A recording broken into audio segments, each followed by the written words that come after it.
అమ్మవారి మూర్తికి మీరు కాటుక పెడుతున్నారనుకోండి, ఈ చివరకు వచ్చేటప్పటికి కొంచెం కాటుక పెంచవలసి వచ్చిందనుకోండి, మీకు తెలియకుండానే మీరు అటు పక్కకి ఒరిగి ఆవిడికి ఏమి నిప్పెట్టదు కదా అంటూ జాగ్రత్తగా ఇలా పెడుతున్నారనుకోండి, మీరు ఎవరికి అలా ఇక్కడ ఈ చివర కాటుక తీరుస్తున్నారో వాళ్ళు అంటారు ఒక్కసారైనా.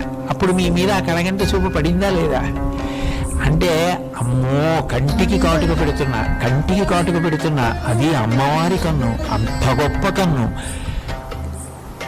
అన్న భక్తి యొక్క వ్యగ్రత చేత చెయ్యి వణకాలి. వణకకుండా పెట్టేస్తే భక్తి లేదని గుర్తు.